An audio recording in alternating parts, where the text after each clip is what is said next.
வணக்கம், இது விஜிஸ் கிச்சன். இன்றைக்கி நம்ம பருப்பு பாயசம் வைக்க போகிறோம். குக்கரில் கொஞ்சம் போல் ஜவ்வரிசியை கழுவி சேர்த்தாச்சு. பருப்பை நல்லா இந்த மாதிரி மிதமான சூட்டில் வச்சு வறுத்துக்கலாம். கொஞ்சம் நேரம் ஆகும். இதை நல்லா வறுத்து எடுக்கணும். எல்லாமே கலர் மாறி வர வரைக்கும் வறுத்து எடுக்கணும். அதையும் நம்ம குக்கரில் சேர்த்து தேவையான தண்ணி விட்டு ஃபுல் சிம்மில் வச்சு ஒரு 10 நிமிஷம் விட்டோம்னா நல்லா வெந்துடும். ஒரு விசில் வந்தோடனே இறக்கிடலாம். அதுக்கு கூட கொஞ்சம் நெய் சேர்த்துருக்கேன், ஒரு ஸ்பூனு. ஏன்னா ஜவ்வரிசியும் பருப்பும் ஒன்றோட ஒன்று ஒட்டிடும். அதனால் நெய் சேர்த்தோம்னா ஒட்டாது.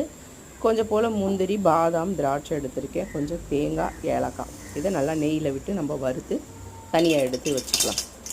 அதுக்கப்புறம் இதை நல்லா பொன்னிறமாக வறுக்கணும். கொஞ்சமாக நெய் விட்டால் போதும், நிறைய விட வேண்டியதில்லை. கொஞ்சமாக நெய் விட்டு இதை வறுத்து எடுத்து தனியாக வச்சுருக்கேன். அது கூட பார்த்திங்கன்னா நான் சர்க்கரை போடணும். நாட்டு சர்க்கரை தான் எடுத்திருக்கேன். அதை நான் தண்ணி விட்டு நல்லா கொதிக்க வச்சுருக்கேன், மண் இல்லாமல் எடுக்கிறதுக்காக.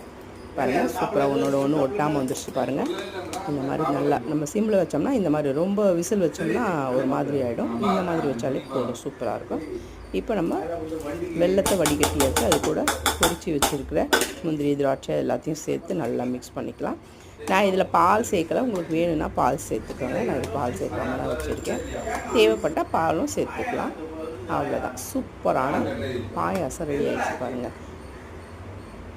சாப்பிட்டு பாருங்கள். சுவைக்கு ஏற்ற மாதிரி தான் போட்டிருக்கேன். சுகர் நான் கம்மியாக தான் போட்டிருக்கேன். நாட்டு சக்கரை தேவைன்னா அதிகமாக போட்டுக்கலாம். வீடியோ பிடிச்சிருந்தால் லைக் பண்ணி, ஷேர் பண்ணி, கமெண்ட் பண்ணுங்கள். சேனலை சப்ஸ்கிரைப் பண்ணுங்கள்.